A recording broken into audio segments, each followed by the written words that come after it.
Welcome back, Star Wars fans, to Coruscant Radio Underground. I am Andrew, and I'm joined by a very special guest tonight.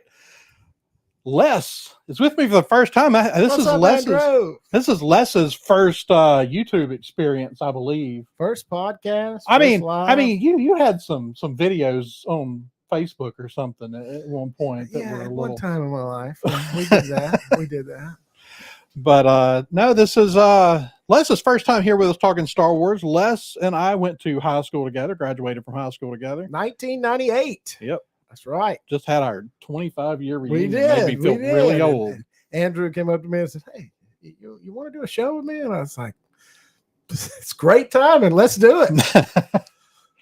So let's see. We got a good group already joining us here. And I don't know how many we'll have in here because I do know we didn't intend to step on DJ tonight, but it was a scheduling issue just to get everything together. But let's see. Ro from Scarif Scuttlebutt Podcast is in here. Backyard TARDIS. Hello, Nick. Joseph Nettles, thank you for joining General us. Kenobi. Let's see. Ubaldo is in the chat. Marisha is so muscular. Where did you Nice hat, Les. Oh, yeah, thanks, Joseph. So Les, like, I'm not wearing a Star Wars shirt either, so I can't say anything, but like Les didn't come in a Star Wars shirt. Well, he came in Star Wars pants. I did. Yes, I did. I got the Mandalorian pants on tonight. Baby Yoda in the house. Marisha will be joining us in a moment, either with or without a camera. She's trying to get set up in the other room because the studio doesn't have room for 3 chairs. So I'm sorry, Marisha. I'm sorry. All right. But thanks to everybody that did drop in tonight. And I got to figure out where to put this logo. Put it right in my chest. Like put it right there. Yeah, that's cool. Center it a little bit better. Let's change it though. Let's put that Ahsoka review up there, and let's get some branding up there. All right. So again, thanks to everybody that's in the chat, and we are going to talk a little Ahsoka finale. We can kind of talk about what we thought about the series as a whole tonight as well. Well, before we get started and while we wait to see if Marisha is able to jump in, I did want to ask Les about, because something we've done with every guest we've really had on here is, how long have you been a Star Wars fan? Like, what are your first memories as a Star Wars fan? Return of the Jedi, the best movie in the whole trilogy. I feel like I can be myself around y'all because this is all I think about. This is all I live and breathe on a daily basis. My wife gets tired of me watching Rebels and Clone Wars every night, I made my wife do a podcast with me. So that's all I want to watch on TV. That's all I want to stream. I just want to go over and watch. And then I want to go to work and I want to talk with Joseph and Dusty Matthews, a couple of coworkers of mine, about Star Wars. It never gets old. It's the greatest story ever told. And there's so many avenues and branches off of it these days. It just continues to build and build and build. Never get tired of it. You feel the same way. Yeah, no, I do. I mean, you can look, you've been in here looking all over my shelves and walls and all this back here, guys, all these collectibles and all that. I mean, he's got the Captain America shield back there, all the Black Series, Star Wars figurines on the wall. I'm like, it took me 15, 20 minutes to get over the books and all this other stuff. So he's more of a fan than I am. But well, you were in the group with us when we went to to the Phantom Menace. Oh yeah. I think we caravanned 4 or 5 cars about 2 hours away to go see those movies. Experience there. Yeah, memorable. I love it all. Phantom Menace, not the greatest, but it brought us back. Gave us a little. Gave us a little hope. First little taste of Star Wars in our older age, but Revenge of the Sith is my absolute most favorite movie. That's the one. That's the one. Hey, Charles, thanks for joining. But yeah, so I mean, do you remember like the first time you saw one, or it just? I mean, because I mean, mine is that it's just kind of was always there. I watched it 47,000 times. I mean, I can't remember the first time, but Yeah. I'll watch it again today. Just to see my kids' reaction on their face when they find out Well, that's Vader. have you introduced your kids? Oh to, yeah, oh Okay. yeah. They haven't quite taken a grasp to it yet, but they. I got Luke watching some Rebels with me every now and then. He My likes it. kids liked Star Wars okay. They would watch it with me Mhm. until the first time we went to a convention and it was Star Wars stuff everywhere. And ever since then, they've been fanatics. Maybe that's what I need to do. Yeah. Y'all Maybe should come to New Orleans in Maybe that's what I need to do. in January. I'd love to do that, man. But so let's see. So we're gonna go ahead. I'm not sure. Marisha may just have to come in here and squeeze in between us or something. I don't know. It's Well, come on, Marisha. We'll make room. yeah. Oh, Marisha joined. She still doesn't have a Marisha. Hello. All right, so no camera, huh? It's being unfriendly with the whole camera thing. No, that's Camera doesn't support audio. I don't have an extra camera. Please keep the main camera on screen. I don't understand what any of this means. I don't know. Marisha's coming. Oh, doesn't support audio source. Oh, it's because I've got the Well, I you bet can it's- always unplug that mic and try it without and just try the onboard mic. Okay, I'm gonna try that. And if that doesn't work, then I'll just come in. Just my lovely voice. Yeah, you've Okay. all to let it out. We're all Star Wars friends here. Yeah, I really feel comfortable here. You know, I can really speak my mind about Star Wars because it's always on my mind. Just every day. Yeah. So let's real quick, just as a whole, and to give Marisha a minute, but I kind of know where you're gonna. I kind of got your thoughts a little bit, very really? briefly, You on think what you so? thought about episode 8, but just as a series, like, what did you think about the series as a whole? I liked it. Ahsoka's a strong character. It took a little while to gain a little traction. You know, you had Roe on 2 nights ago. Yeah. I'm kind of with him. Okay. His opinion. I didn't think it left us in quite a cliffhanger, but no end, no closure. A cliffhanger would have been like Ezra jumping off and then cut. Yeah. He didn't make it. We don't know what happened. What's going on here? Yeah. Sorry, DJ. I didn't intend to schedule at the same time as you. Just trying to get a guest in when I can. So definitely didn't mean to step on your toes there. But overall, the series, I like Ahsoka. She's a strong character. She's important to the Skywalker saga. She's Anakin's apprentice. She's strong. She's powerful. I could talk about it all day about what she's got now inside of her, what the Ahsoka the White she is now, how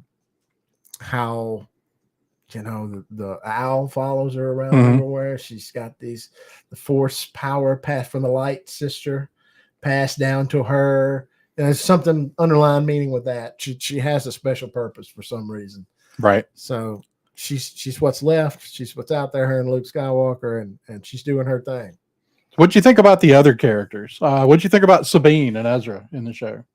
Sabine, I don't have a lot to say about Sabine. I mean, she's a Mandalorian. I didn't like how they cast her. I thought maybe somebody else. I don't know if she fit the role perfectly for her in my eyes. Okay. That's just my opinion. Ezra, he's kind of mysterious right now. I don't know if y'all have picked up on this or not. I kind of think Ezra, when you watched him in Rebels, kind of had a little dark side tendencies. You know, he was. Well, he did. Yeah, he did for a while. He was, under Maul. Him and Maul unlocked the Sith holocron. You know, he had some anger issues, pushing people off cliffs and stuff like that. I don't know if we have him figured out yet. Maybe not. I think that twist. I think I always felt like Ezra had moved past the dark side stuff by the time Kanan died. Maybe he's just Rebels. balanced it. Maybe so. So we'll Maybe see. he can pull from both sides. But my favorite is Balin. Yeah. I'm left wondering what's going on. Right. I mean, that's a rough one too, with the actor passing away. And I mean, they have to recast it now. They can't just leave that hanging. And like, who are you saying they would recast it with? Gerald. Gerard Butler's Yeah. the one that I've seen that I really like for the role. I hadn't seen a picture of him when he looks Yeah. similar to the way Ray Stevenson looks. Yeah, so I don't know. I mean, that's obviously getting somebody as big as Gerard Butler would be a pretty big grab for Star Wars. But there's a side by side. Okay, just gray him up a little bit more. Yeah. Hair. Okay, a little bit fuller beard. I think he could pull it off. I think he can pull it off. I think he can pull off the look, and I know he can carry himself well enough to fill those Talking shoes. about people that could pull off people. Me and Joseph today were talking about who could be recast as Luke Skywalker. Sebastian Stan. I mean, I think Sebastian Stan was like the fan favorite choice. Yes. I think if they do it, what do you think? You think they're going to recast Luke? No. I think he'll just come in like he did at the end of The Mandalorian, save the day, hood over him, just kind of dark Luke and pull it off for a couple seconds, let CGI work its magic and go on out. So you don't think Luke will fill because we have the Dave Filoni movie coming up that's going to be it's going to be some variation of Heir to the Empire. Okay. And I mean, personally, I would hate to do that story without Luke involved. So, but I don't know. I mean, it's like, are you going to CGI him for the whole? Is that gets really? It gets expensive. Okay. Is the problem? It's not that it's. I don't know that it's more difficult to do it like for a few minutes or do it for a whole show. It's just, it gets expensive. Sebastian, where you at, man? Yeah. So I kind of wonder if they do go for a recast. They had the guy that was standing in for Luke. Yeah. In The Mandalorian. Yeah. I kind of feel like they'll go with him. Kind of similar. Yeah. Well, and he had a chance to work directly with Mark on working with the mannerisms and all that. And I felt like he did a good job. If you haven't seen any of the kind of the behind the scenes footage where he's doing it before they map Mark Hamill's face over his, he does a really good job with it. And I wouldn't mind him being in there. And I guess the big one is, would they ever recast Carrie Fisher? I don't know, Andrew. That's a tough one. I mean, you got to go with her younger life. She was trained as a Jedi in her younger life, along with Luke. Somebody that they could pick up that could look like a young Carrie Fisher. Ought to be easy to find out there. Yeah, I mean, there are a few actresses out there who I think could play the part. It's just, it's totally different recasting. I mean, it would be like if Mark Hamill had been the one that died, you'd feel kind of weird about recasting Luke then. Yeah, I think it would be easier to recast her as a younger character. Oh, I do too. Yeah. So, I mean, I'm kind of on board with recasting. It's gonna take a minute to get used to, and there will be some people who will just outright reject it. But I do feel like if we want, and I want those characters in my stories. Like if we're going to tell stories in this time period, like I want them there. So I'm all for it. I'm all on board for a recast as long as it's done right and respectfully. Yeah. What about some of the other characters in Ahsoka? I know we're really not doing an overview of the whole story. Yeah, no, it's fine. But I think they really nailed Chopper in live action. Yeah, his attitude, his mannerisms. Yeah, I'm assuming that Dave Filoni continued to voice him. Dave always voiced him on the. Chopper's a favorite of mine. His attitude, it's one of the best droids. He was a little more aggressive than R2D2. Yeah. Well, handsy, what did you think about the courtroom scene where C-3PO? Where not just C-3PO, but where the senator refers to C-3PO as a mere droid and Chopper's ready to throw hands. Oh yeah. See. Marisha, are you with us? Well, heck, I can't even hear her now. Yeah, but going back to it, Balin's my favorite. Balin's a great character. It's mystery around him. He's obviously got something going on inside. Yeah. He's torn. He's not all the way dark side. He keeps his word, honor, loyalty. Takes Sabine prisoner, takes her to the planet. He's got some ulterior motives here. I think he's still got some good in him. Yeah, I don't think he's not full on evil. No. He's sort of jaded, and he's kind of jaded by watching the cycle of violence. He's tired of the Sith and the Jedi. Yeah. I saw it with Anakin. Anakin was treated badly by the Jedi. Right. I mean, you're given the rank on the High Council, but you're not a master. But yet you're going to get an apprentice out of the deal. Well, right. And not just that. They also Ahsoka. Well, then they also treated his apprentice poorly. Yeah. So yeah. And so he was seeing the lies of the Jedi now. It got to be too much politics in the Jedi. Yeah. And they couldn't see what their true mission was. Right. And I think Balin was seeing that, and Order 66 just gave him a way out. And hey, I'm a mercenary now. I'm no Jedi. Yeah. Yeah. Balin is like a dark samurai with good purpose to do the right thing. Yeah. I mean, like, good purpose. We're going to find out how much good is left in him when they continue that story. Because I'm seeing a lot of people comparing him to the brother within the Mortis gods. And thing is the brother is dark side. He is the physical representation of the dark side. Correct. And I don't know if that's Balin. Okay. Who do you think it is? I don't know. I don't know that who my guess is. Yeah. And it's going to hurt your feelings. Really? Ezra. I mean, you've got Anakin, who replaced the father, because the father was looking for Anakin as his replacement. Right. Because he's the chosen one. Mm-hmm. He's to bring balance to the Force. Right. The father's job was to bring balance. There was the brother who was all Sith and the sister who was all light side. Yeah. So you got the essence of the light side into Ahsoka. Mm-hmm. So you've got Anakin, which is in the world between worlds. He's projected as a Force ghost. He's, hey, Marisha. How's it going? You just had to reset it, huh? Away. No, I mean, yeah, but it's still being stupid. I got on my phone. Oh. Hey. Well, at least we can see and hear you now. Let's see. DJ had a comment here. Do you think that Ahsoka could be a precursor to a more direct ripoff of Heir to the Empire or more direct translation? Yeah, I mean, I think that Filoni's movie is... I won't be totally shocked if they don't call Dave's movie Heir to the Empire. Yeah, I think there's a chance of that. Yeah, I don't know exactly how I feel about that because it's obviously not the same story, and we can do a representation of that story, but we have a lot of different kinds of characters in play than we had in Heir to the Empire.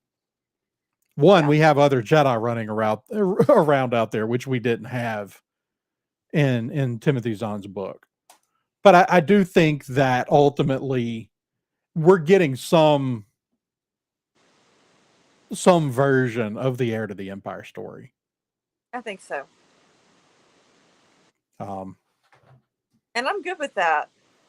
It was a good story. Chopper and his war crimes.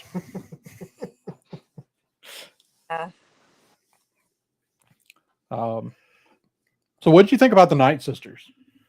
They were exactly like they were in the Clone Wars movies. Yeah. Even the sword, the samurai blade. Yeah, they call that the blade. The blade of Talzin. Okay. Which was the Mother Talzin was. I saw that in the Clone Wars. Right. Uh-huh. I just didn't understand the physics of it. I mean, up against a lightsaber. It's an enchanted. It's an enchanted blade, but it's still a blade. But it's going up against a saber. Well, I mean, Star Wars. When you go back to the video games, go back to Legends books. I mean, there were always vibro blades, which were just electrified swords, basically. That people use to fight against Just felt lightsabers. like that would chop through it like a knife through butter. It's just Yeah. It was a magical sword. magical. I got you. Enchanted. Bad magic. The kind with a K. Yeah. Yeah, that green magic, it's noticeably bad. So, but they were the same way they were, on Dathomir with Maul. They were casted well. Yeah. Well, I think what I liked most, I mean, they were cast well. Of course, they brought in a sci-fi, an A-list sci-fi star to play the lead witch and Claudia Black. That was a huge get for Star Wars, and she was excellent. But I think what I liked the most about the way they brought them in is one of the things about the Night Sisters, particularly the Great Mother in Clone Wars and in Rebels, the way their clothes move. Like it's like they move like there's wind all the time. And they did that because I heard somebody say, why are their clothes blowing around? Nobody else's clothes are moving. And I was like, yeah, that was just attention to detail right there. Yeah, for sure. But yeah, I mean, I don't think it's going to be an exact translation of Heir to the Empire because I don't think we have I don't think we have a very different set of pieces on the board. Yeah, I mean, so you're unless they're just going to do it with Ezra in the Luke role. Ezra in the Luke role. Really? Okay. I mean, at this point, I mean, if they were to jump straight into a movie from the end of this episode, Ezra's the one that's there. Like Ahsoka still Luke's flying around in a single X-wing out there saving the day. That's true. I mean, he can pop up anytime. Well, that's the thing, and that's why I think that they've got to bring Luke in because I think he's too big of a character to go, oh, Luke just chose to ignore Thrawn coming back. The most powerful Jedi now. I mean, he's fun. Well, and they've got to fill because we know Luke's already building his temple. Right. We saw that. But we're still in the timeline like 10 years away from him officially officially opening his temple. Kylo Ren and other students. Okay. So the new Jedi Order is not founded for like another 10 years. So yeah, absolutely. So he's gunslinging out there. That's what he's doing. Yeah. So I mean, we got to do something. Street sweeping. Well, that's what I like. Kind of like Mando for hire. We're gonna get some clone Luke action. I don't know. I'm hearing a lot of weird clone theories. I'm hearing weird Ezra clone theories. Lot of stuff. But if it's gonna be clone Ezra, which letter do we duplicate so we know which clone he is? The Z or the A? The Z or the E? I'm telling you, I think Ezra's up to no good, y'all. Ooh, hot take. I think you weren't with us, Marisha, when we were talking about it, but I think he's now the side of the dark side. You've got Anakin, who is the balance. He can turn on. You saw it when they were in the War Between Worlds. He could turn on the good side, and he could turn on the dark side. True. He switched. It's like a switch. He turned it on, and then when she passed the test, he went back to normal. He knew how to balance. He is the balance. I think Ahsoka's the light, Ezra's the dark. Ooh. And you got Anakin in the middle being the balance. I like it. And I think about this all the time. I like it as a theory. Like, I don't like Ezra as a dark side user. Well, look, he made the jump. He's there by himself. Yeah. The good guys he can do what he wants. Yeah. Ahsoka and them are stuck. Yeah, that would explain how he got out so easy. Yeah. How did he get through all of those stormtroopers, get on the shuttle? Hey, guys, I'm here. Hey, Hera. Hey, Hera. Yeah. That was a big letdown. No hug or nothing from Hera. Just pat Chopper on the head there. Yeah. Been gone 11 years. Hey, Hera. Hey, Hera. That was basically like his mom growing up. It was. I mean, I have a lot of thoughts about that scene, but so something's up. I'm telling you, something's up. Maybe so. I guess we'll see. That's just my take, though. you ain't gotta believe that. But he I do saw it. I do like the idea of, especially now that we've seen Anakin's Force Ghost, I do like the idea of the son and the daughter coming into play. Yeah. Because especially because I think we're really going to play up the Mortis gods. That's where I guess what is Balin looking for out of the Mortis gods? Was there a Well, temple? See, I sometimes think that maybe we're too literal with characters actually taking the place of these gods. I mean, Anakin rejected his chance, He did. and he's dead now. Like, can he still even take that role? He is in the world between worlds, not as a Force ghost. Right. And then he's a projection of a Force ghost in the real world. He can walk anywhere. Yeah, maybe so. But I'm still on board with, I don't know that we're necessarily going to get a story where we have, because we also get a later episode where we talk about the Mortis gods in Rebels as representing the archetypes. They're not literally the Force. They're not a literal representation of the Force. They're just really, really powerful beings that coexist with the Force. But they're not, we call them the Mortis gods, but they're not immortal gods. Right. I mean, they're all three dead. I'm still of the mind that what we're getting and what they're pointing at, what the statue of the Father is pointing at, is either the font of power, which is what is used to create Abeloth, or it's where Abeloth is imprisoned. Okay. And I don't know if you've read the books with Abeloth. Okay. But I sort of feel like when we first started going this direction and it started seeming like we were going this direction, and Balin kept talking about how he had trained Shin for something better, something bigger. I was a little concerned that he was basically going to go sacrifice Shin to Abeloth. Oh. And I'm still not totally sure that, I mean, Shin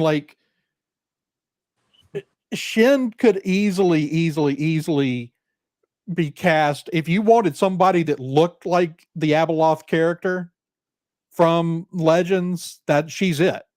Shave her head. Right. I mean, she kind of like, transforms more into a monster with tentacles and stuff eventually, but I don't know if they'll go that route. But I'm Abeloth still became a god, right? do what? Abeloth became a god. Abeloth became a god. She was the mother. Like, so it's not exactly a one-to-one parallel that talks about the Celestials, which we think is what Filoni based the Mortis gods on, which would make her the mother. But she's mortal, but she begins to fear that she's going to die because she's immortal and she's aging and they're not. Mhm. And so it's the font of power and the pool of knowledge. That's what Balin's searching for. Yeah. And so she drinks from the font, dives into the pool, becomes an immortal, becomes like the gods, which is very Genesis. Eating from the tree. Of knowledge, nonetheless. Of knowledge, becomes like the gods, but then becomes twisted by it. And becomes so twisted by it that the Mortis gods eventually flee the planet that she's on and leave her behind. So I still kind of feel like we're doing some variation of the Abeloth story. Okay. But I'm not opposed to doing the people actually taking on the roles.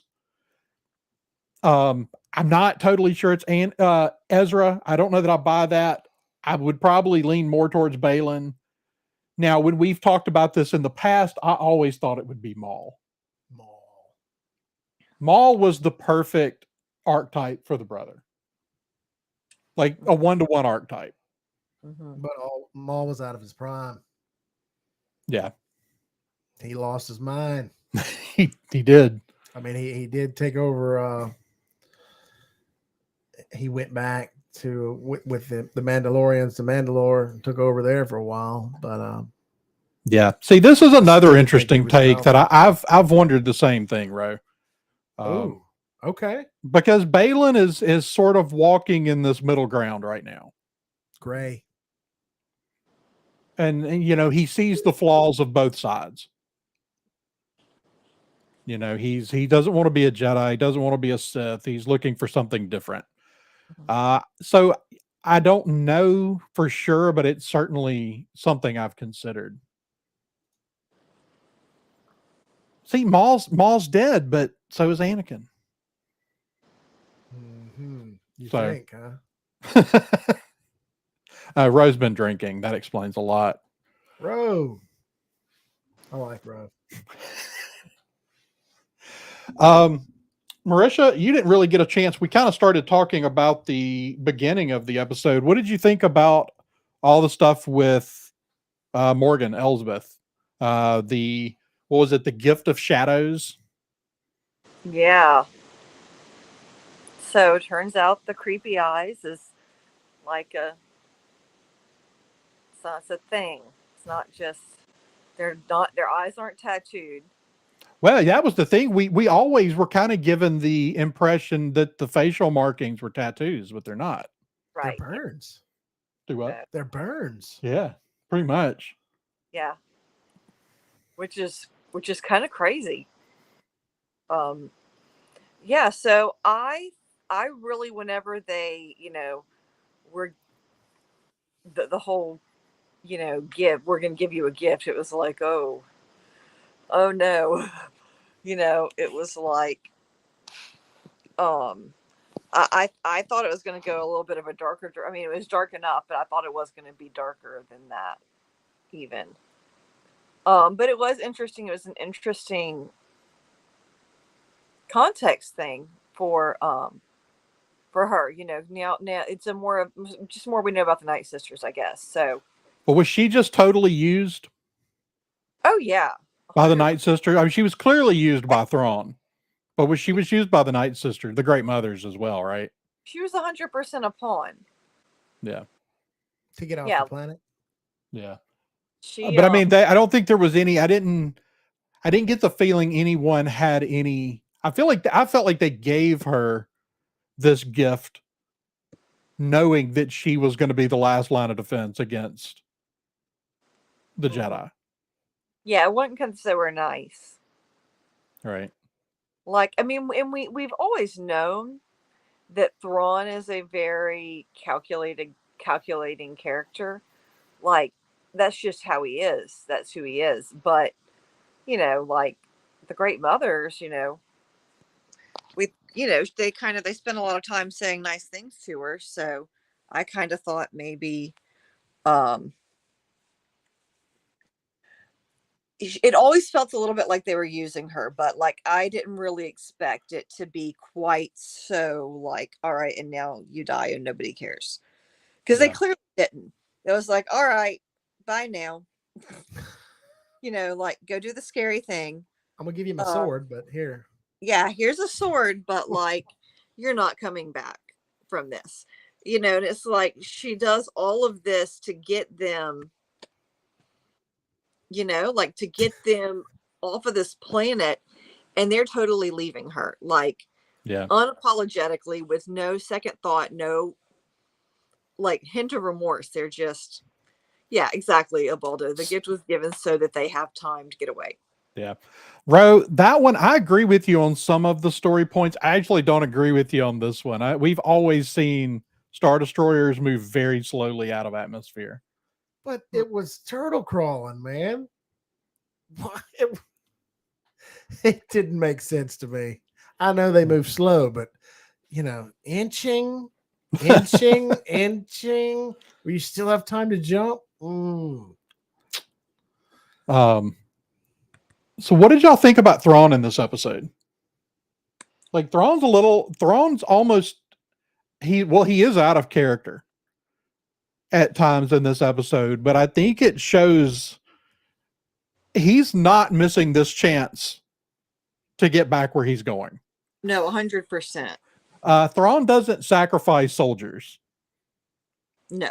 I mean, Thrawn doesn't even waste bullets, right? Like Right. when you go back to the books and in Rebels and stuff, like Thrawn doesn't waste, and he's sending volunteers down to die to help him escape.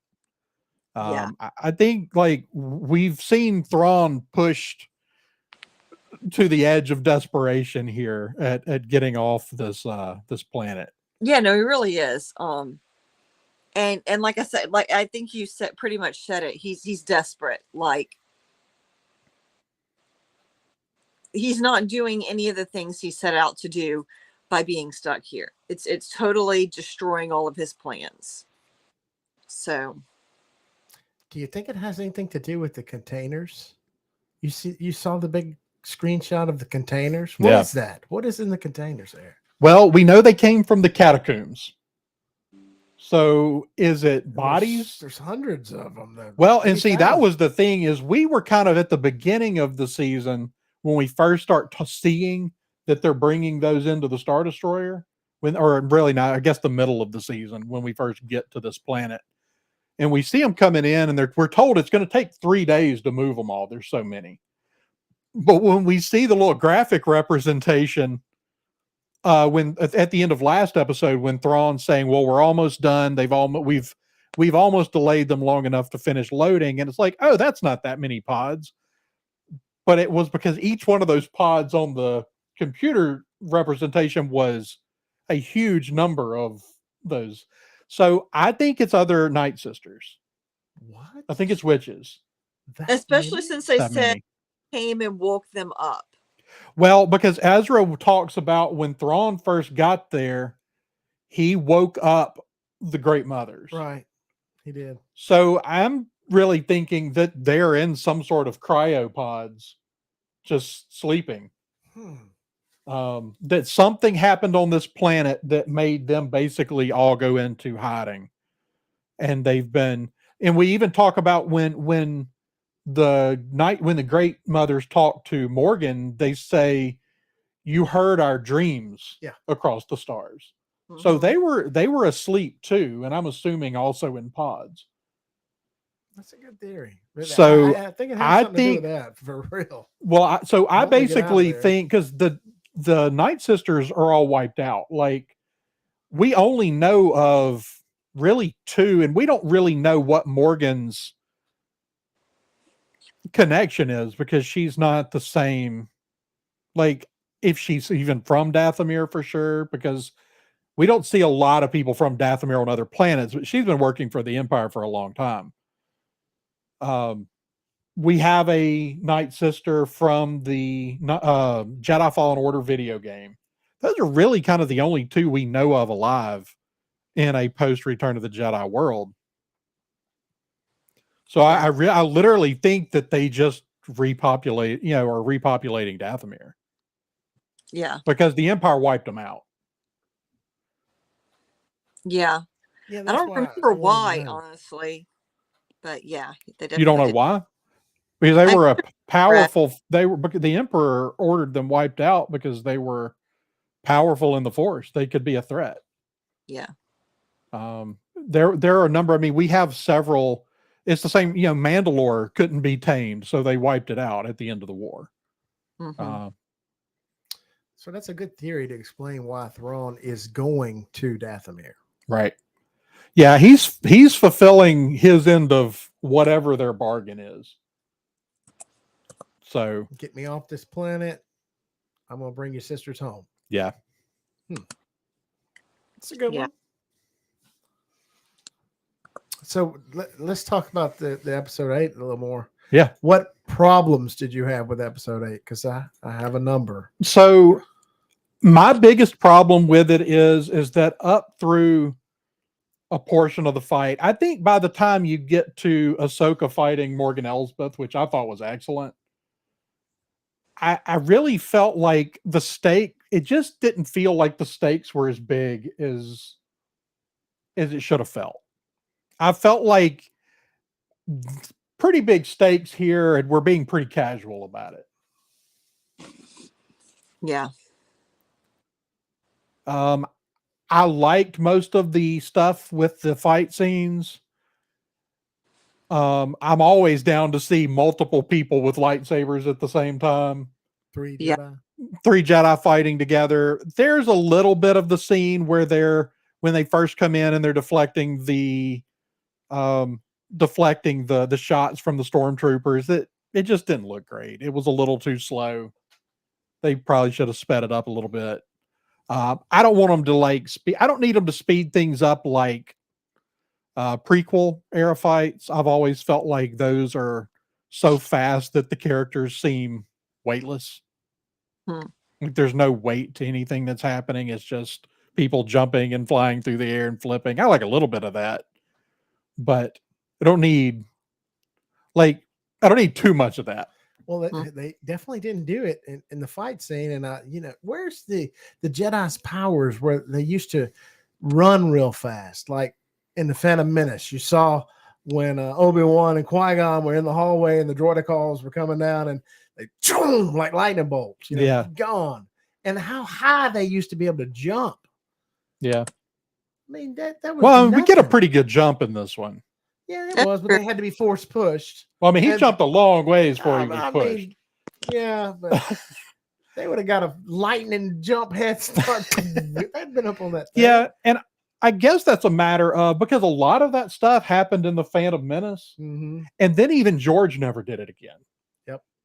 Like we didn't go to that extreme in either of the other prequel movies. And so I sort of felt like even George felt like maybe he went a little too far with it. Because, the biggest problem with the prequels was no one was telling George no. In the original trilogy, there were people going, but what if we did this instead? There was nobody doing that in the prequels. Yeah. And I felt like that's the main thing. And I love the prequels. So I don't want to sound like I'm just bashing them because I do enjoy the prequels.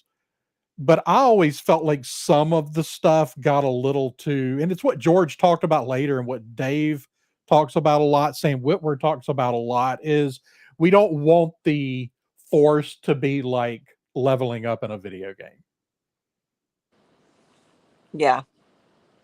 And I kind of felt like that's kind of where he started going in Phantom Menace and maybe decided to pull back from that. I'll also say that each time we've seen different people handle Jedi, Dave Filoni has always handled them more like samurai. Yeah. And so it's not the extreme fighting style. It's way more Kurosawa samurai film style fighting. And of course, I mean, we had the fight with Morgan. I mean, we've got Bruce Lee's goddaughter there, throwing down with Ahsoka. That was for the second time. I mean, I thought that looked really good. I do agree with that on some of the fighting, bro. I felt like the fight with Morgan was, the more I watch that, when I've seen people talking about how bad that fight was, but the more I watch it, there's some that's one of the best duels we've had in a long time in Star Wars. I mean, of course, the sequel trilogy, I still don't necessarily feel like we even got a real good duel in the sequel trilogy. Honestly, I don't love Ahsoka, like live action Ahsoka's fighting style. I don't really love the look of it.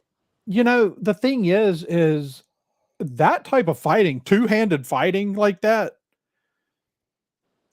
obviously Rosario learned a lot of that and was doing a good bit of it herself. Like, that's not like, that might have been asking too much of her, to be honest. I kind of feel like they should have gotten someone, a stunt double that specialized in that type of fighting, because I feel like that's when it does get a little clunky, is when it's the two, when she's fighting with both swords, is when it gets like Rose talking about. And yeah, I mean, I think it's that she's having to concentrate so hard on what she's doing there. Mm. Yeah. I don't know. Maybe I'm wrong, but that's kind of what I felt like was going to the two-handed fighting was a hindrance to making it look good. Hmm. And I still, I always enjoy a lightsaber fight, but um, the lightsaber fights in this weren't my favorite lightsaber fights that we've seen in Star Wars. No, I mean there are definitely better duels. But I'm Yeah. still a person that's going to tell you the best duel in Star Wars is Luke and Vader in Return of the Jedi. Like, and a lot of Wrong. people say, I was going to say, most people don't agree with that. I still say that's the best duel in Star Wars. But something is off with There was What's really the no best skill. duel in Star what? Wars? There was really no skill to that. Vader has Balin's fighting technique, power, Yeah. slow, heavy power. Push your weight into it, sling it down. You get in the way, you're gonna get burned. But you say Luke and Vader, okay.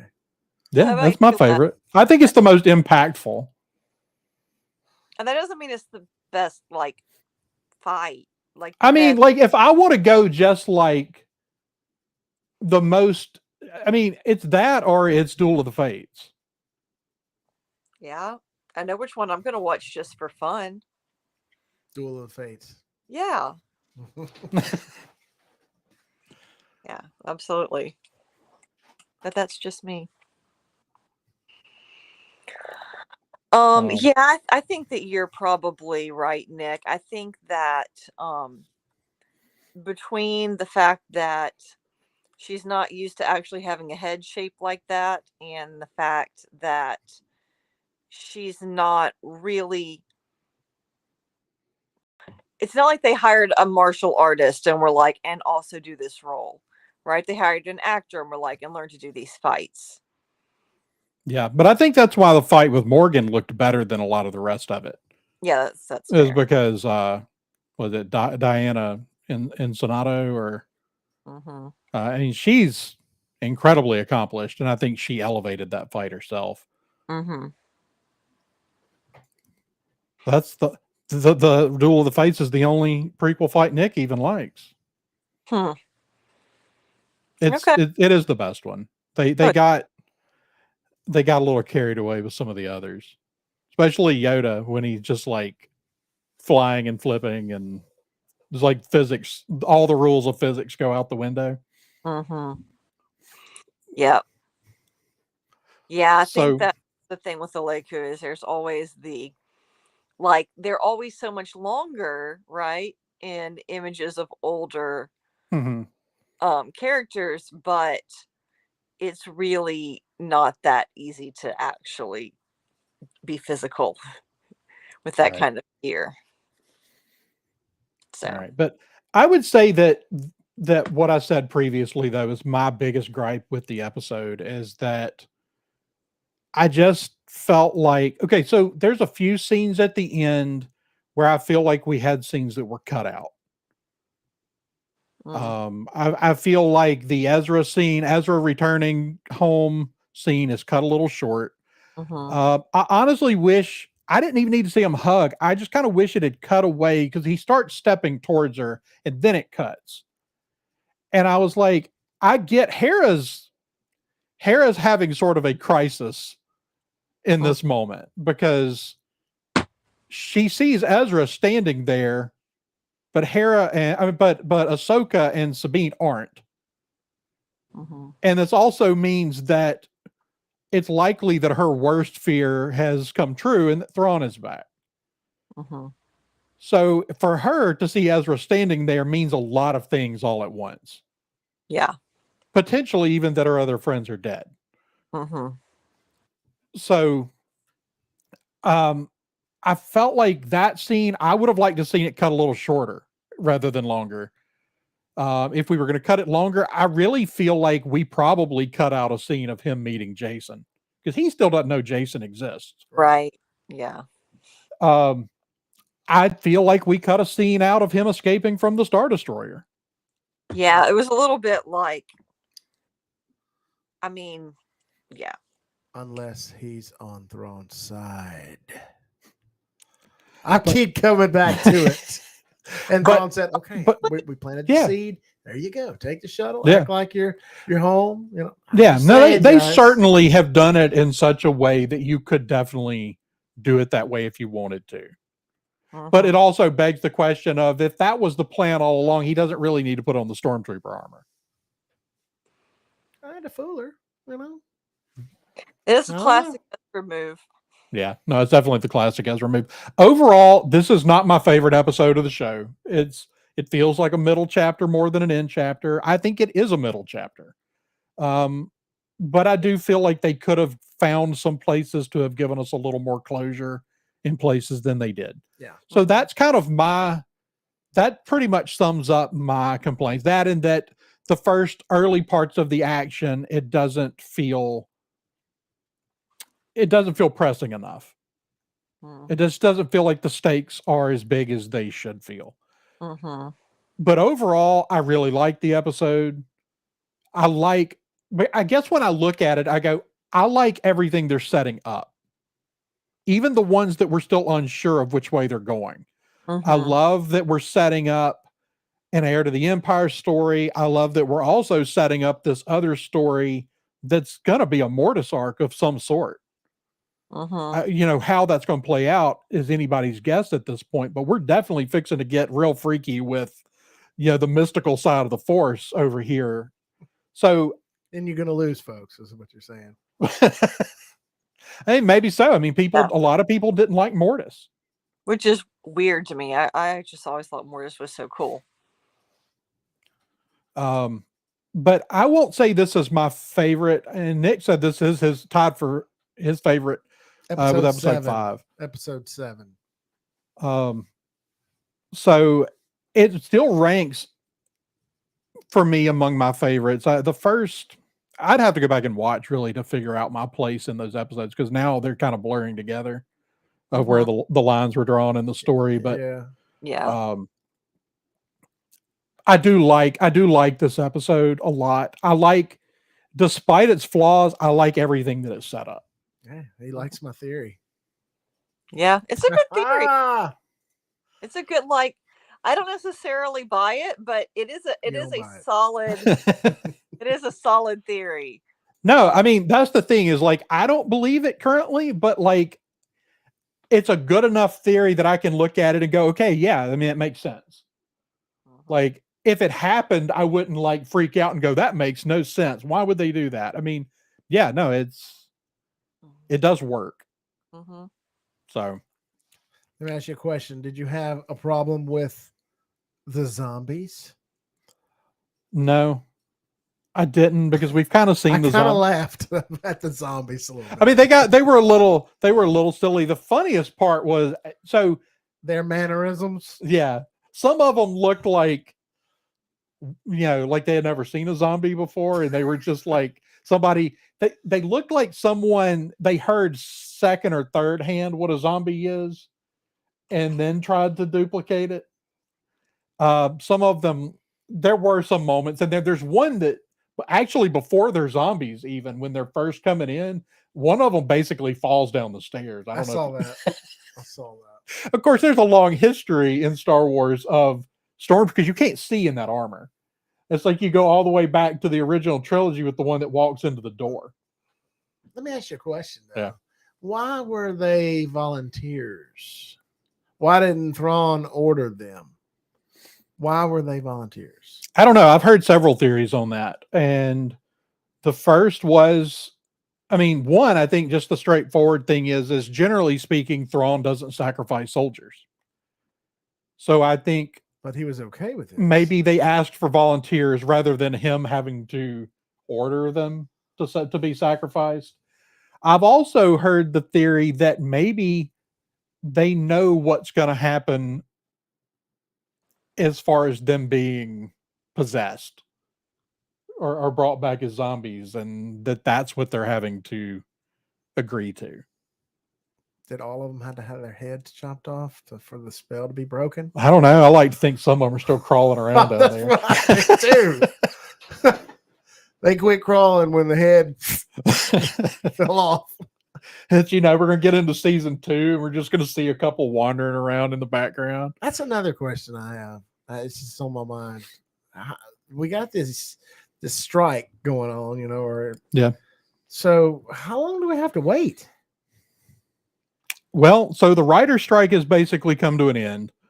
The actor strike, they're negotiating again, it sounds like, but not well. So is this like we got to wait 3 years later for something to come up? I don't think we're going to have to wait that long. I think that the strike will end sometime in the next couple of months. I mean, clearly the studio worked out a deal with the writers. I think that they're ready to negotiate. They've got to. The studios are all losing money. And so I think we probably see the strike end sometime October, November. And then studios start. I think we'll see things going back into production in January, February. Okay. Yeah, that's the consensus. That's the consensus in the industry. That's pretty much all the chatter, in among movie people. Most people seem to feel like we'll be going back to work at the beginning of the year. If it gets to be the beginning of the year and things aren't starting to ramp up again, I think you're going to start to see a big pushback from a lot of different quarters. Yeah. So I think if I'm not mistaken, someone in the chat can correct me if I'm wrong on this. I believe that Dave's movie is set for 2026. Okay. You think that's what he'll begin working on first? Well, so it depends on if the intention is to do. There were some rumors that started floating around yesterday, I guess, that they have been talking about a season 2. So I think if they're going to do a season 2, although I've heard they could theoretically do the movie and then come back and do an Ahsoka season 2, that maybe Ahsoka is not even involved in Dave's movie. Huh. Because she made the comment to Sabine, like, well, we're here. Get used to it. She kind of just like, this is where we're going to be at for a while. Yeah. So I think part of that is Mora the owl that shows up there at the end has always kind of shown up when Ahsoka's on the right path. We hadn't seen the owl really all season. So she may be willing to stay. And so that is something that has always shown up when she's where she's supposed to be. Okay. And so I think that's why she's very much like Ezra's where he's supposed to be, where we're supposed to be, and just willing to just take it as it comes. So I got you. So I got more theories going now. Well, you're just opening up a bag of worms here. But I really do hope that I hope we're not waiting 3 years for some continuation. So 2025, you think? I hope that like late 2024. I mean, if they were to start production again in January, February, we could theoretically have another show by the end of 2024. But yeah, we're probably honestly looking at early 2025. I can't deal with this. Now, we do have 2 shows coming that are already made. Okay. So we have The Acolyte and Skeleton Crew. Okay. Acolyte is set like 100 years before the prequels, I believe. Yeah. And it's set at the end of the High Republic, so sometime before the prequels. But Skeleton Crew is actually set in the same year as Ahsoka, Mandalorian, Book of Boba Fett. So we could see some of our characters cross over into that show. We're done with Mando, right? See, that's kind of my feeling, but people keep bringing up, when are we getting Mando season 4? And I'm certainly down for a Mando season 4. I mean, we did set up a potential kind of going back to basics of him out there taking missions, bounty hunting. Going back. So I'm certainly down for that. And he would be a great front line to be one of the first to realize that Thrawn is back. Like, that would be a good place to introduce that. I hope we're getting a Mando season 4 or something else. I hope that there's something else coming. I don't want to wait 3 years for a continuation of this story. Mm-hmm. But unfortunately, right now, that's where we're at. That's what I'm afraid of. Well, Yeah. that's how long it took them to make Mando season 3. That was roughly, was it a 2-year gap or a 3-year gap between Mando season 2 and 3? But It it was COVID. closure. It was Yeah. It was. It's propped up on his front porch with his adopted son. Yeah. It's closure. He'd done it. Right. That's the thing He's here is, happy. well, even Mando season 2 doesn't leave us hanging too bad. I mean, it kind of wraps up the story. Like this left everything open ended. And I think that's what's really, I think that's one of the things. Obviously, there are people that have story problems with it, but there's also a lot of people that just aren't happy with the fact we didn't get answers to a lot of things. That's me. Okay. Well, that was my next question. I I was mean, like, that's you asked me. me what it was I didn't like about it. We So talked about most of it all. I hinted to the zombies and why didn't we force jump and the inching of the Star Destroyer and yeah. they were No, I mean, I will say that there's something off. the There's sword. something. I had the sword. I forgot There's the sword. something different in the pacing of this episode compared to the others. And I don't know if it was that things are cut or what happened to make some of these things where, like, yeah, the Star Destroyer's taking a little too long to leave, and I mean, that was comical right there. That's true. Book of Boba Fett was meant to be, and it did function. I mean, Favreau said from day one when they announced that show that it would be Mandalorian 2.5. And it's, the most important episodes of Book of Boba Fett were the Mandalorian episodes. And I don't hate Boba Fett. Like, I thought there were some really good things in Boba Fett, but it's still the lowest on the totem pole of the Star Wars television shows for me. Yeah. I like that comment right there. Which one? This one. This one. Ahsoka would work as an animation story as well. Yeah, I mean, so I guess are we getting another season of Bad Batch, or are we done with Bad Batch, or do we know? I have no idea. Yeah, it would make a good animation story. They could turn around and do it in animation. I kind of hope they don't. I don't know that Dave's got time to work on an animation now if he's going to keep doing live action. At least to something that big. I mean, he's mostly turning that stuff over to other people these days. Right. Now, Right. as far as animation, the one piece of animation I've always wanted Dave to tackle is Luke and Han and Leia in this interim period between the trilogies. Heir to the Empire. Well, I mean, they could have initially, if they'd wanted, they could have done an animated Heir to the Empire or something like that, because I think it was way easier to just go, okay, Mark Hamill's not, so we don't have the original actors, but they're animated. They look like the originals, right? So I just felt like animation would have been a good way to have told those stories without having to recast actors. Yeah, for sure. But again, not as many people watch the animated shows as watch the live action shows. That's true. I've got something about Ahsoka. So it was basically about the continuation of Rebels. Okay. So do you remember the Great Bendu? Mm-hmm. I kind of thought that's what Balin was going after, to find Bendu. I mean, I still won't rule it out. I mean, I know several other people. I think Rose even talked about the Bendu being possibly tied to this story, and I think it's possible that he still could be. Mm-hmm. Yeah. I mean, the Bendu is, he's tied up with Thrawn. He sent the storm, the dust storm, and right when Thrawn and all the ships were there to attack him. Right, and he's something other than he's a balancer, man. Right. He's gray.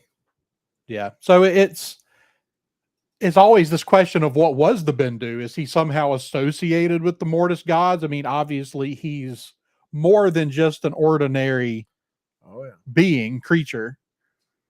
So yeah, I do think that bringing the Bendu back into it would work. Maybe season 2. Maybe. Yep. Let's see. I was trying to find what. What about Zeb? When you saw him, you know. Well, we saw him in Mando. Mando. I You kind of lost without him. I mean, he had such a relationship with Ezra and Kanan and Hera. Yeah. I know. I mean, it certainly wouldn't have bothered me. I mean, obviously, I think that one of the reasons you maybe don't add Zeb to this is because I don't know that he serves a purpose in this story other than to just be standing there when when Ezra shows back up. And then, of course, it's the money in creating, bringing that character back to life on screen. Mhm. I don't know. I just kind of felt like, but I did. There were good arguments. People saying that, oh, well, he should have been one of the pilots that went with Hera, The search team. Yeah. and I'm not going to disagree with that. I think that would have made plenty of sense. Mhm. So, yeah, I mean that's another little point. I don't think it hurts the story that he's not there, but at the same time, you kind of go, hey, you're still missing a team member here. But Yeah. I mean, I think we're going to get them all back together. I think there's some reunions they just wanted to save for the movie or season 2. Yeah. So are you looking at Nick's how many doctors we can get in one episode of Star Wars? Right. Yeah. Well, if you got if you brought the Bendu in and Mhm. Huyang in the same episode, you'd have 2 Huyang. pretty quick. So, And here's another problem I had with it. Okay, let's keep going here. all right. Ezra built a lightsaber in record time. Record time. Yeah. Wait, what happened in record time? Built a lightsaber Pulled a lightsaber? in record time between all this skirmish and stuff going on. The ties are launched and all that. And I guess he got extra kyber crystals in there somewhere, or maybe Kanan's. I know he had Kanan's spare parts, but I thought it was some bond with the lightsaber and the kyber crystal. And Well, there always has been in the ceremonial. past. Well, Yeah, I mean, you're using the Force to assemble your lightsaber in some well, ways. think You about saw it. Cal Kestis do that. Yeah. Although I don't know how much anybody's considering the video games when they're making these shows or movies, but You saw Luke. but look at well, you saw Luke do what? No, you didn't see Luke. Because I was going to say, like, think about this just in the framework of the original trilogy. When Luke shows up in Return of the Jedi with a green lightsaber, nobody lightsaber. went, where'd he get that kyber crystal? Like, kyber crystals are rare right now, man. Rare. well, yeah, I mean, probably somewhat, although you'd have to assume that You got the dead Jedi. Sabine's everywhere. probably come across, or Ahsoka's probably come across a number of dead Jedi. I mean, Well, look in Rebels when they found that Sith temple where they found Maul, all of the lightsabers that were there. I still think They that could've it's got 'em all Kanan's. there. I think that it's Kanan's crystal, and that's why Ezra is sort of attuned to it. But I wish they would have told us that. Mhm. See, the crystal usually chooses you. Right. Well, that's the story with like Ilum and stuff, and I don't know if they're backing away from that because they wrote themselves into a corner of now we're going to have to show how every Jedi finds how their crystal finds them, or Man, I got emotional in Rebels because of how I felt when Ezra was passing his trials in the temple and he was talking with Yoda, and then that kyber crystal falls, and just lands in his hand. It was emotional to me, all the stuff he had to do to pass the trials to get it. And Yeah. I thought that Rebels, if you can't tell, is my favorite. oh, it's very good. Yeah.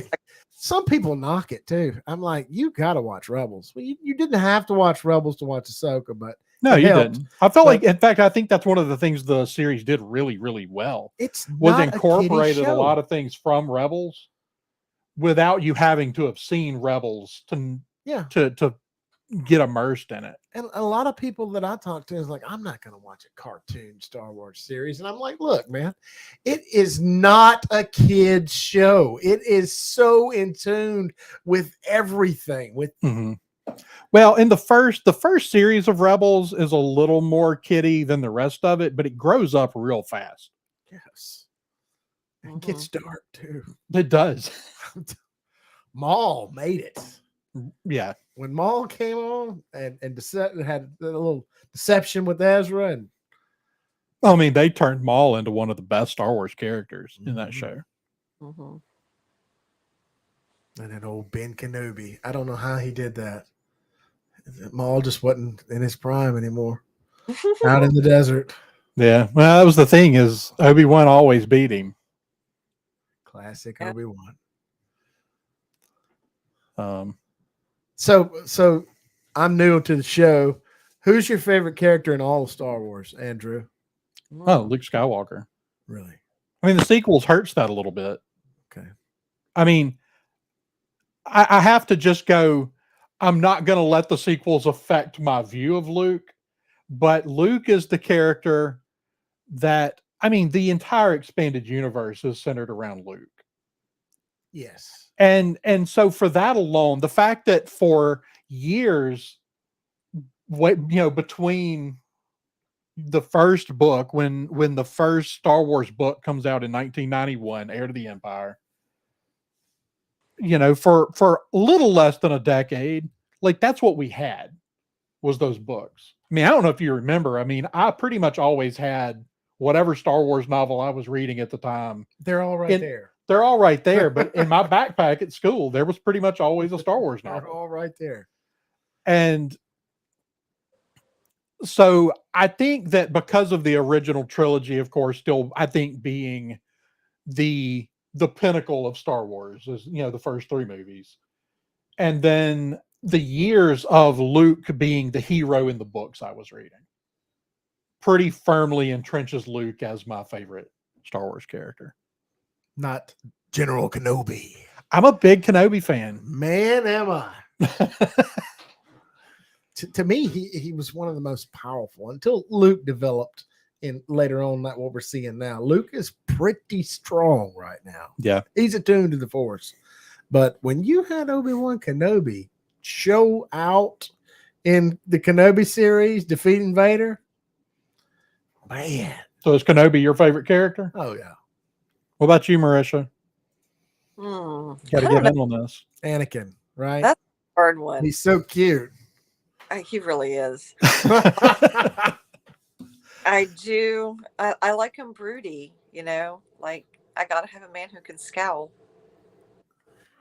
Is that how this happened? Yeah. Turns if I take out off my hat, I'll have a picture of Hayden Christensen in there. No, I really do like Anakin. I've always been partial to Padme, though. Like I was 14 whenever Phantom Menace came out. So wow. Yeah. So I was the target demographic for her, so I kind of grew up together, and my life turned out better than hers. So she turns out a broken heart than hers. Yeah, but it is the Skywalker saga. It's true. It is the story of Anakin Skywalker for the most part. Yeah. And the greatest story ever told. And I think the older I get, the more I appreciate Anakin as a character. Like, I think whenever I was younger, he annoyed me a little more. And the older I get, the more I appreciate kind of his dynamic. So. Wedge Antilles. Wedge Antilles is a really, really good character. There was another legacy character totally wasted in the sequel trilogy. Just bring him on for like 30 seconds. Even though they had an entire novel that he was a main character in leading up to the movie, acted like he was going to be important, and just kind of shoved him aside. Well, maybe he just didn't want to be there that much. Killed his adopted son, Snap Wexley. Yeah. Yeah, but there were issues. There were issues. It was 4.5 seconds, bro. You're right. Whatever I said was extremely generous. It wasn't long. I'm pretty sure all he says is something like, he says something to Lando, and that's Shot it. Lando or Something, yeah. Well, it was there. I mean, if it hadn't been for him finally going to Star Wars Celebration in like 2018, I don't think he ever even makes a cameo. Yeah. What about that one, Les? How would you feel about Dash Rendar showing up in the movie? It wouldn't bother me. No, I'm all on board for Dash Rendar. I think that the person that's been lobbying to play Dash Rendar for about a decade now has probably damaged his career beyond ever getting that job now, is Zachary Levi. But and he hadn't done anything bad. I think he's just rubbed a lot of people the wrong way over the last year. But he would be a really good Dash Rendar. He's a lot of fun. But no, that's one I've been lobbying for. That would be amazing to see Dash Rendar show up. In fact, I saw Nick did a reaction. Nick did a reaction to Boba Fett fan film a couple of days ago, and the Outriders shows up at the end of the film. And I thought Nick was gonna have a fit when it cut to black right after the Outriders showed up. So Nice. Nathan Fillion would be a really good Dash Rendar. Mm-hmm. So, and of course, there's Rose. That's Rose classic. Higher Unknowns. I don't necessarily disagree with that, but there are people that I would still love to see in Star Wars. But back to let's wrap up our conversation about episode 8. Are there any other thoughts? I mean, what did you enjoy about the episode? Hard to say. I mean, because it left me with wanting so much more. Yeah. I was kind of crushed, Andrew. I'm going to be honest with you. You liked it, full 180 over here. Like I said, Sabine didn't have any force powers hardly at all. And then all of a sudden, she's attuned with the force. Give me my lightsaber. Ooh, Well, I can help open the door. All that. Yeah. She struggled. Do what? What's that? Nick had a thought on that earlier. That the planet kind of being some kind of force nimbus. Nexus. Yeah. I think that's possibly it, but I think there's some things that come into line here, and I think part of it is the conversation she has with Ahsoka. But we always had hints in Rebels. There are at least 3 or 4 occasions in Rebels where we had hints that she had a connection to the Force. Mm-hmm. Both from the Bendu, from Kanan.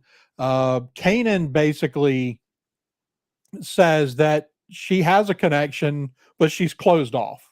And Hera says, very Mandalorian. It's like, yes.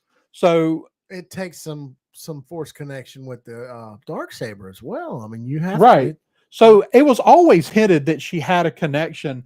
I think the thing is the conversation that we have, we spent most of the season assuming that whatever happened between Ahsoka and Sabine was Sabine's fault, because she's kind of the one with the attitude about it at the beginning. Right. Yeah. And what we learn is that Ahsoka had no faith in her, no trust in her, and was scared because of what her master became, of what her Padawan would become. That's exactly right. And I believe the same way. And so it's Ahsoka's failure is Sabine's hang up. It's what's holding Sabine back. Mm-hmm. So Ahsoka's failure gives Sabine doubt. And so I think the conversation that they have right before the TIE fighter attack means a lot. With their bad aim. Oh my gosh. Were they way off? Yeah. They hit a little bit of everything though. And shot some no-T. It was comical. Gosh. Just 2. Why only just 2, huh? Why just 2? I didn't want to waste his TIE I fighters. mean, they're going to get destroyed, and it Yeah. didn't damage the wings at all Right. of Ahsoka's ship. Wow. Right. We could have at least got like, shields up or something. Like, yeah. See, we're still finding. Although we do issues. know, TIE fighters were always fairly fragile. They were cheaply built. By so Ed May. This block, she needs more fiber. Fiber.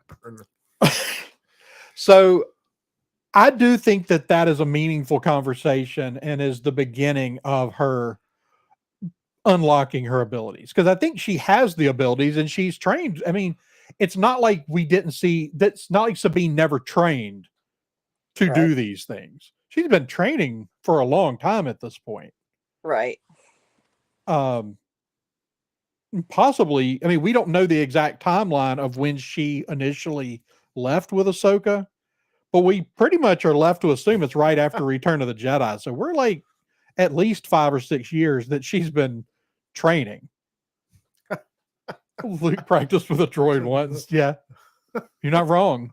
And then all of a sudden, Jedi.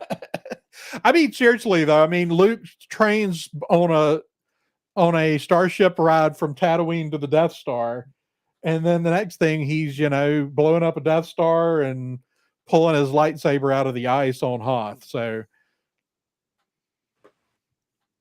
It's fair. So I don't like I'm seeing a lot of, she's just a Mary Sue, just like Rey. And it's like, no, she's been training for a really long time. Not a lot of success. But I think that those are some of my favorite things about this episode. I feel like having her, I think maybe the Force push with Ezra was a little too far, too fast.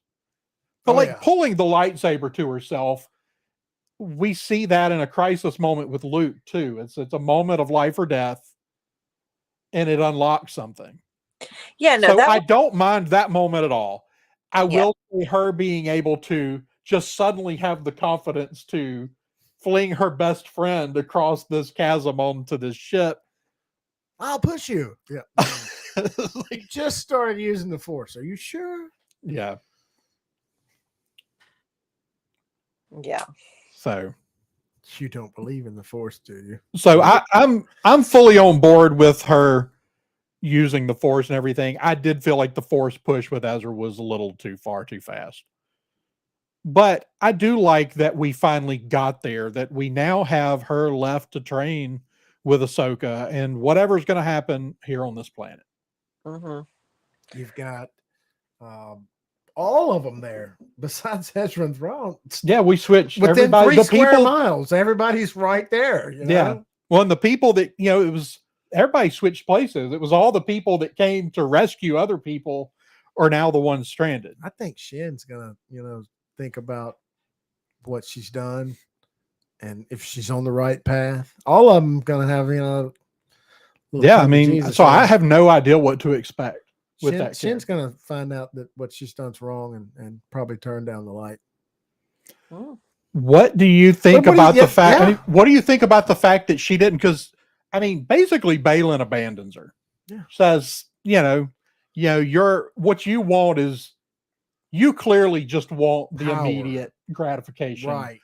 Like go with your, go be part of the new empire, which he's already told her that this rise and fall of empires is a waste, and now he's telling her to just go be part of that.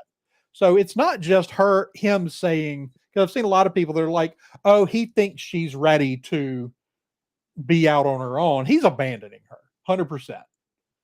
Like he's not in a nice way. Are y'all at all surprised that she didn't go with Thrawn? I did think that she was going to. I mean, I just figured since that's the direction he sent her off that she would. But I wasn't that surprised when we found out she didn't. But when the stormtroopers left her. Yeah. You're on your own. Right.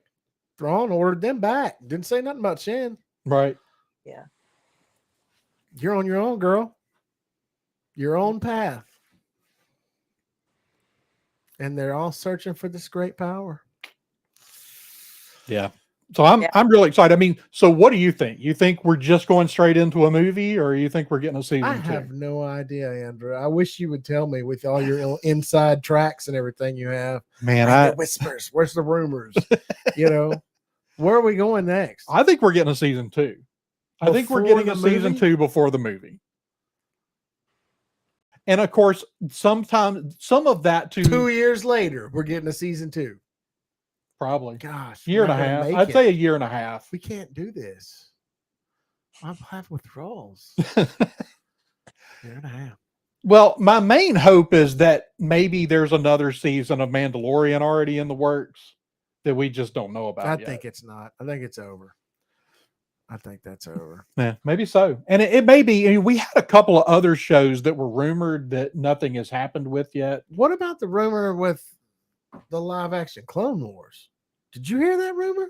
I heard that rumor. I heard that they were going people. to cast the little girl that was playing the young Ahsoka. Yeah, so I think a lot of that came from. I don't know if you're familiar with the Star Wars Theory YouTube account with his account. Mm-mm. He's far and away the biggest Star Wars YouTuber. He's like 3 million followers, subscribers on YouTube or something ridiculous like that. And he basically said he wanted that, and I think that turned into rumors that it was happening. Okay, because it would be the greatest thing ever. Oh, I mean, I certainly wouldn't. I don't know that I want a series would be fine, but I know a lot of people are like, well, we already got those stories. And it's like you could find a battle somewhere in there where we could get a series You could do following. a 6 or 8 episode series of live action Clone Wars. Yeah, I wouldn't be opposed to it. That focuses on Anakin and Ahsoka. You got Captain Rex. Y'all like Captain Rex? Mm-hmm. Yeah.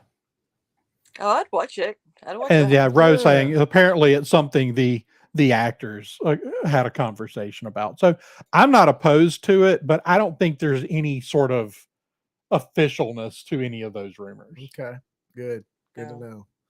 So I just have to wait 2 years. All right.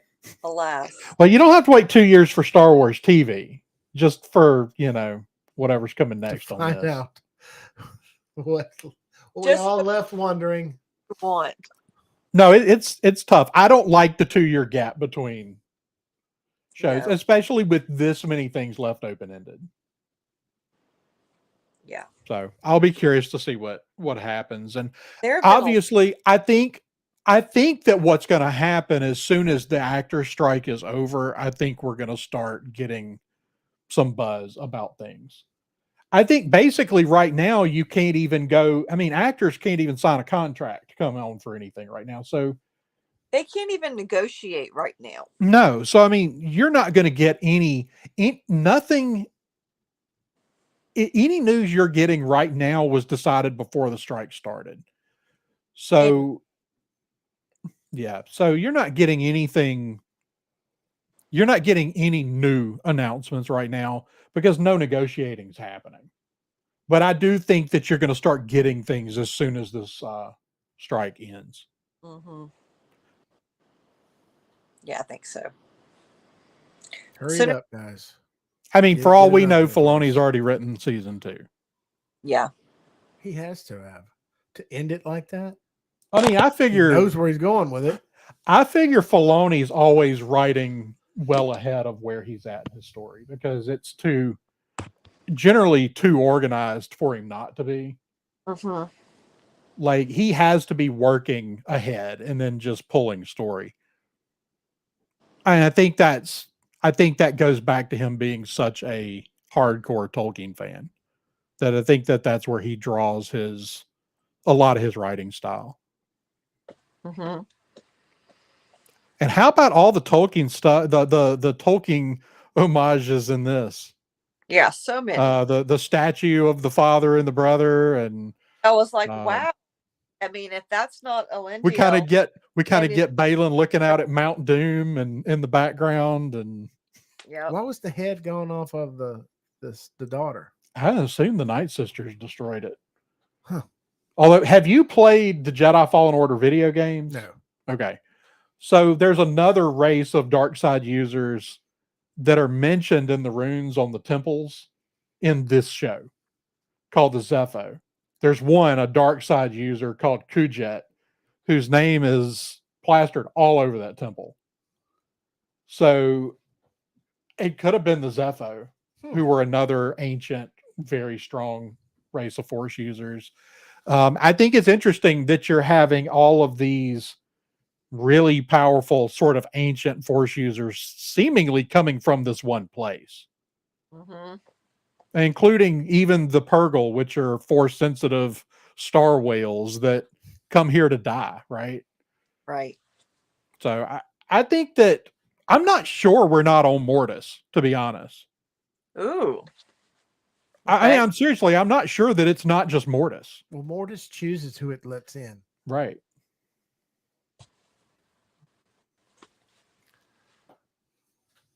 Yeah, I don't You know. didn't actually. Did you see the outside of the planet before they entered the atmosphere?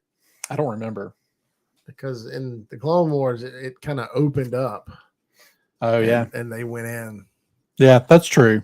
So maybe it's not, but there are some similarities to the way Mortis was described in something I was reading earlier, but I don't remember what that was.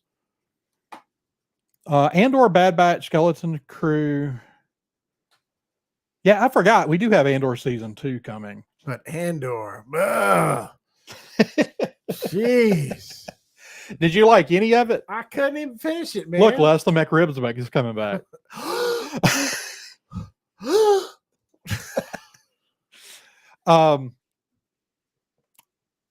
How far did you make it into Andor? The second episode. I'll just be honest So with you. boring. I'll be honest with you. Just find you a YouTube review of like the first 7 episodes. And then I'm up to speed. Watch the last 5. The last 5 are amazing. But it took me that long to get into it. It's 12 episodes and I only liked the last 5. Bruh, is the McRib really coming back? Don't play with me like that. Don't play with my emotions. Oh, you hurt Rose's feelings. See, Rose Yes, says Andor is the pinnacle of Star Wars television. Really? Mm-hmm. I'm sorry, Ro. It was hot garbage. I love you, Ro. You're a cool guy. But come on now. Be honest. All right. Well, Acolyte will be something to look forward to, though. yeah. So, I mean, I have concerns about the Acolyte, but there was a trailer. So that's Sith, right? Yeah, it's going to be dealing more with the Sith Sith. side. Yeah. Yeah. So, my only concern is you kind of hear a lot of rumblings about them kind of going for a sort of a postmodernist view on the Sith, which postmodernism is basically there is no good, there is no bad. But I guess if that's coming from the Sith side and the Sith don't necessarily see themselves as bad. Right. From their point of view, the Jedi are evil. Right. What I hear. Yeah. I'll be all for that. So we do have a lot of Star Wars shows coming. But I mean, I'm just ready to get back in the theater myself. I'm ready for something Star Wars on the big screen. Have you Yeah. heard this rumor? This is where I'm coming to get all my rumors cleared up here, guys. Okay. Have you Right. heard that the last trilogy was just all a dream? I haven't heard that. And that one. Luke wakes up because it was that bad. Yeah. So Luke And they wakes kinda up and he start walks in over. and looks at Ben, sleeping, but doesn't pull out his lightsaber. goes Yeah. back to Have bed. you heard that rumor? I haven't, Okay. but I like it. It's a good one. It was all a bad dream to Luke. It was Luke. It was all in his head. He wakes up. He's like, we shouldn't do that. Hey, Oh, So it's the Filoni, so it's the if you're out we're gonna there, this is Dallas. what we need to do. So we're gonna Dallas the sequel trilogy. That's it was all a dream. exactly right. It was all a bad dream. Yeah, we do have a lot of rumors about a Lando movie. I'd watch it. Supposedly written by Donald Glover and his brother. I'd watch it. Yeah, but I Donald feel Glover like- is incredibly talented, and I think in any capacity they can get him to come back, they should just do it. Now, And y'all, I- go He ahead. has a Go good- ahead, Marisha. Go ahead. I feel like he understands the character. They haven't always, had that hasn't always been the situation with recasting characters like that. But No, I mean he was pretty spot on. But he spent a lot of time. He went to the original actor and said, what makes this character this character? mhm. Did y'all like the Solo movie? I did. It's Yeah. decent. I mean, I no, really- it's not like the greatest Star Wars movie, No, but it's But, very Star Wars though. Rogue One's actually excellent. It is. I love- love Rogue One. Yeah. No, I mean, I would say that Rogue One is still the best piece of material that has been made since Disney took over. Like it's going to be like, in my top 4 movies, and very good. Luke goes from, I know there's good in him, to this man's having a bad dream. He's going to die. Oh, yeah. Les came here to catch up on the last 10 years of Disney Star Wars. Exactly. Let's keep going. All right. Well, I got all night. I thought you had to go to bed by 9. I do, but it's not going to happen tonight. So we can forget that. We like to talk Well, you'll have to come back. as long as I'm invited. And, if everybody wants me to come back, I'll come back. No, we want you to come back. But anybody, do y'all have any thoughts on anything? I mean, again, I've already talked at length on Tuesday night about episode 8, so I don't want to leave anything out if there was anything that y'all feel like we didn't talk about tonight. No, I think we pretty much covered it. I liked it, Les didn't.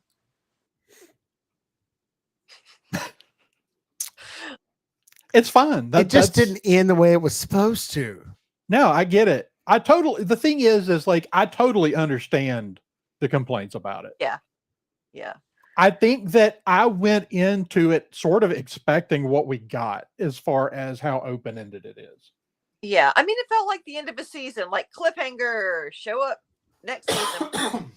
That's just kind of the vibe I got off of it. Of course, we've been watching Stargate Atlantis with the kids, and like every single season is like cliffhanger. Oh, it's not every single season. It'll be like a 3-episode to be continued arc, like 2 or 3 times a season. So yeah. So hey, at least when you get to the end of a season, they don't have to wait a year like we did. So Yeah. tell me some of these guys' nicknames here. Tell me their names Who? in this chat room here. Well, Scarif Scuttlebutt Podcast is Ro, our good friend from the Red That's 5 Network. Ro. Okay. Yeah.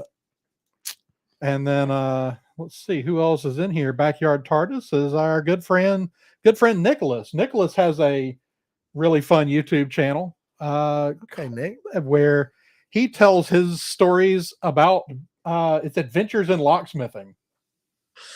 yeah, Interesting. he comes it's- across some doozies. It's a lot like the kind of doozies Andrew comes across, except for I think there are a lot fewer restrictions on what locksmith can talk about than a priest.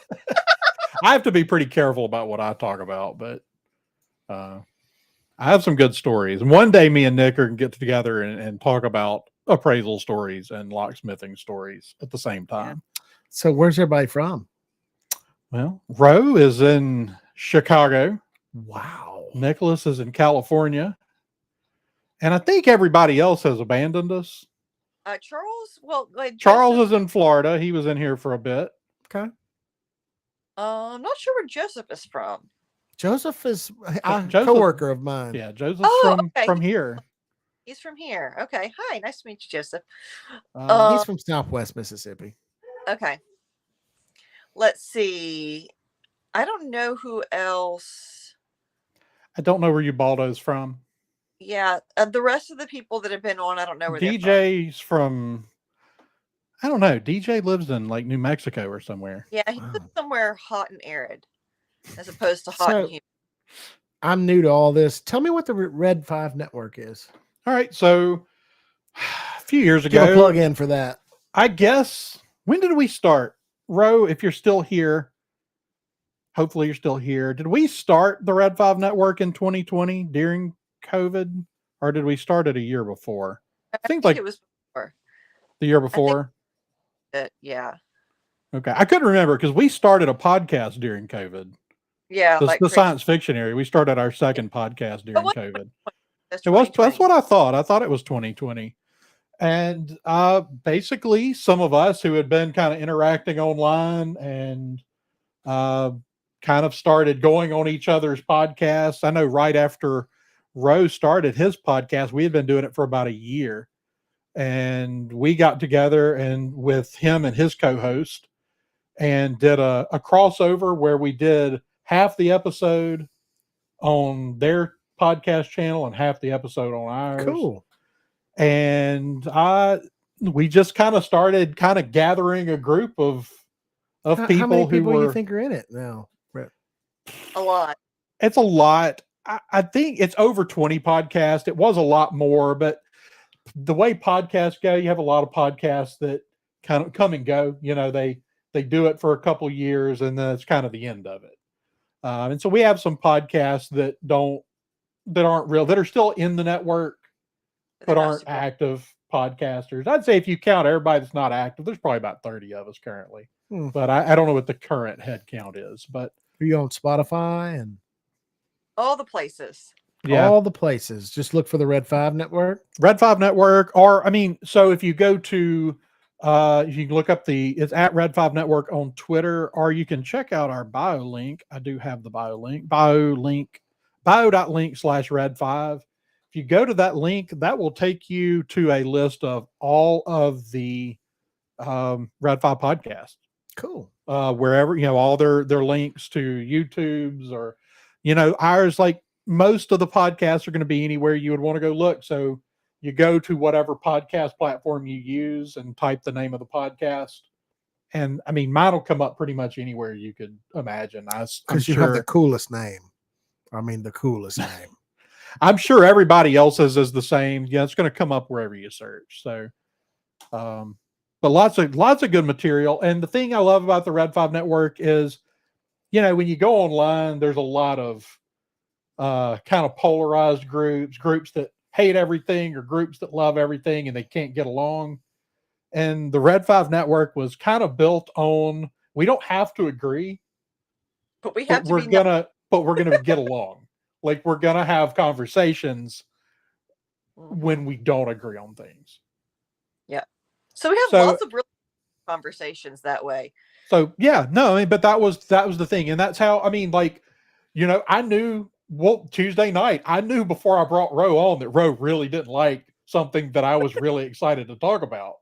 Yeah, and I texted you right after I got through watching it. And then when I got done with the show, I looked down and I had a message from you, and I was like, oh no, now I got to do it twice. But the truth is that I think a big part of what the network was about was enjoying a variety of opinions.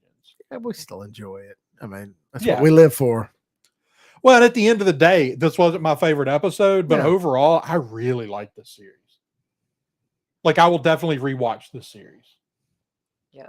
How many times have you watched Kenobi? I've only watched Kenobi. Well, okay, so I've seen every episode of Kenobi at least twice. Okay. That's twice. So, but a lot of that is, a lot of times before I do this, I watch the episode twice. I kind of have the same rule with movies. I like to see a movie twice before I try to talk at length about it. Okay. Mm-hmm. It's a good plan. But yeah, definitely check out bio.link/Red5. And like I said, you'll find a list of all those shows, links to all their material, and you'll get the names of those shows, which just makes it easier to go find them where you want to listen, like depending on what platform you use. Yep. What were you saying, Marisha? Oh, I don't know. Well, I'm sorry. I cut you off. I didn't mean to. I'm about to turn into a pumpkin, so if you put it to a pumpkin, it's gone. 9 o'clock.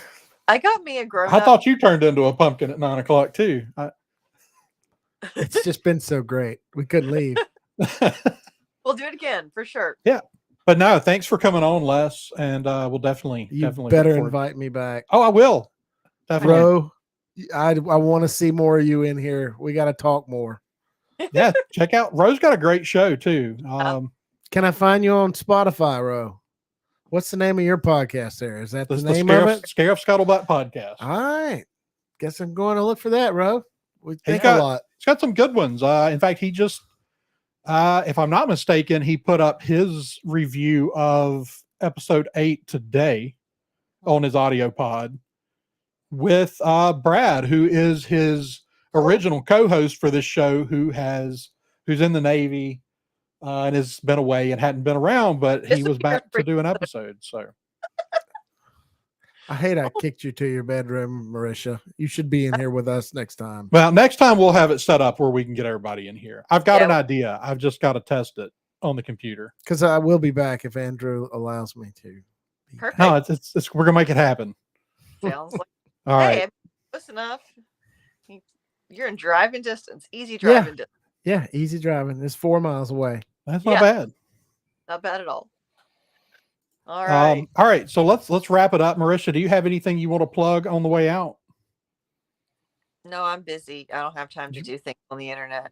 I didn't think so. So All of my picture taking efforts are going to the Montessori School Facebook page, and that's not relevant to this conversation. So all right. Well, you can find me running the Twitter account for this show at crew_podcast at CRU_podcast. You can drop us a line at the sciencefictionary@gmail.com. You can check out our TeePublic page at the link below where we got a lot of cool shirt designs. And as always, check out bio.link/Red5 for all of the Red 5 podcast family. And until next time, guys, may the force be with you. This podcast is a member of the Red 5 Network. For more Red 5 Network podcasts and content creators, visit bio.link/Red5.